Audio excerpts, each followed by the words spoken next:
بص اسماعيل عمل فيا ايه.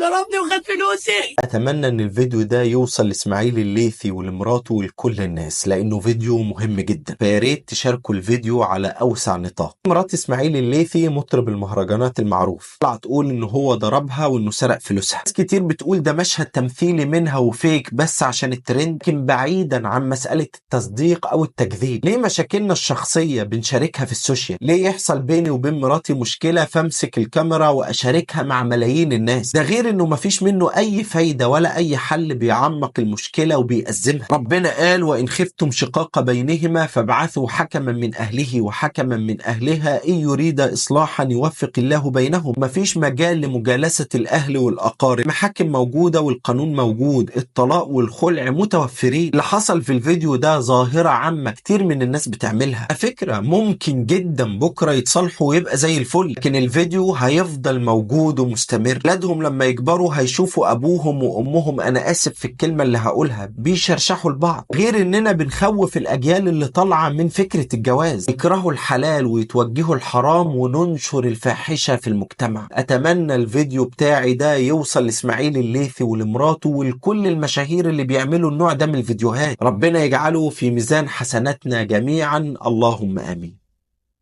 ليه مش محجب بنتك مريم؟ وليه احجب بنتي مريم؟ المرأة يفرض عليها الحجاب في الاسلام بشروط، اما ان هي تحتلم، اما ينزل عليها دم الحيض، اما ان هي تتم 15 سنة. ولا شرط من دول تم ببنت مريم عشان افرض عليها الحجاب. عندها 9 سنين، افرض ليه عليها الحجاب؟ ايوه البسها الحجاب، ادربها على الحجاب، احببها في الحجاب، عشان لما يتم شروط البلوغ وتبقى امرأة خلاص تلبسه وما تقلعوش، ما تبقاش مشوهة فكريا، ما تبقاش كارهة الحجاب. لما تكبر ولما تملك امر نفسها تخلع الحجاب زي ما بنشوف كتير. انا بربي ولادي تربية دينية وصحية اسلامية على حق. ما انت تبقى شايف ان مريم واللي في سنها واجب عليهم الحجاب، كأنك بتقول خدوا مني سيبوا القرآن، كأنك بتقول انك اغير على دين الله وعلى المرأة وعلى الاحتشام من رسول الله صلى الله عليه وسلم. ده عين الابتداع. النبي عليه الصلاة والسلام لو كان معانا اسأله هل واجب على البنت اللي عندها 9 سنين ما نزلش عليها دم الحيض، اللي ما ظهرش عليها علامات البلوغ، ان هي تحجب؟ هيقول لك لا. حضرتك